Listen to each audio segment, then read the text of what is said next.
My name's Jac Clinch, and I went to the National Film and Television School in the UK. Alan Brown, the first precognitive Homo sapien whose research shook the foundations of modern science. Earth to Alan! What's that, my dove? This is my first film festival actually, and it was my graduation film from the NFTS Masters Animation degree.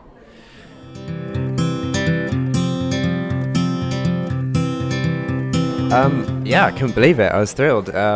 Still pinching myself. Yeah, it's been a fantastic start. I didn't think I'd go to such a big festival already. And yeah.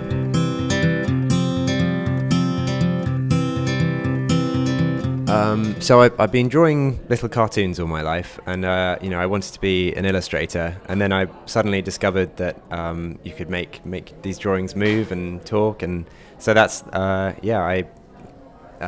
in university I sort of discovered that I could do animation, and so went from there really. But I mean, I grew up with Saturday morning cartoons and Wallace and Gromit and all these things, and they just fascinated me.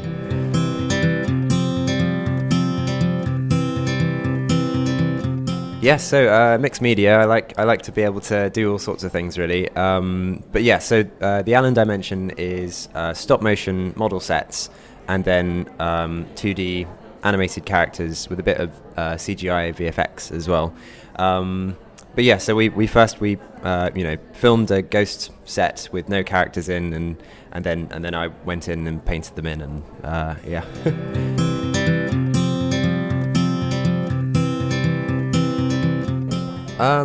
So we had a year to produce the film, and so half of that year was editing the story and figuring that out, and planning, pre-production, and then we had to build all the sets in about 5 weeks, and start shooting those, because the thing that took the most time was the 2D animation, so I had to get to that pretty quickly.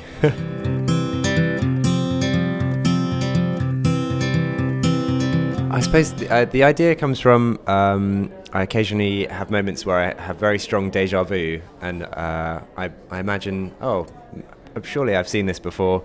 Maybe my dreams were a vision, but they were always a vision of something very mundane, like a tube map, or a meal or something like that. So I thought it was funny that if you had the power of precognition, all you'd use it for is to see sort of mundane day-to-day activities.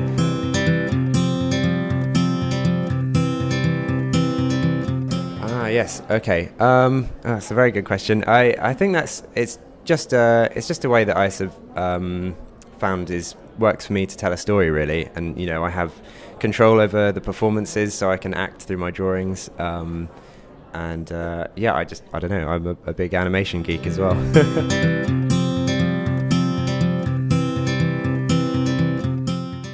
Right, yeah. I worked with a co-writer, Jonathan Harbottle, and he was doing the screenwriting course at the school. But yeah, we both, because it's a comedy, it was fantastic to be able to bounce ideas off each other and see which ones make us laugh. So I really enjoyed the writing process. What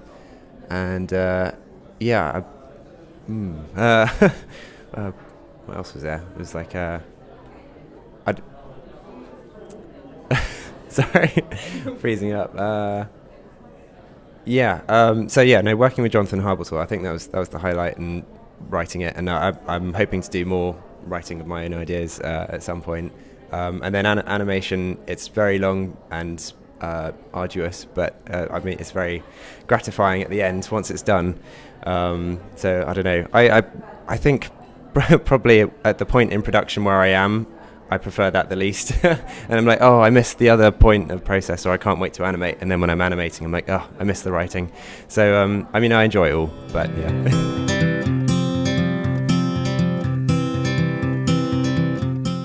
One movie that was really important to us on this production was When the Wind Blows by Jimmy Murakami. and that one it's about an old couple and what they do during a nuclear holocaust. It's not a very happy movie, but it has sort of a similar setup, mixed media. So technically as well as tonally, it was very important to us.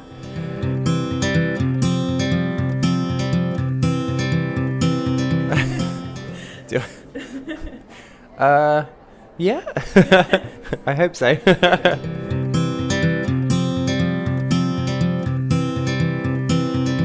Well, there were a lot of ideas when we were making Alan that we said, we'll save that for the feature or the series. So there's definitely more ideas out there. But I mean I kind of see it possibly becoming a series, maybe, if possible. It would be nice. But yeah, no, I hopefully, fingers crossed.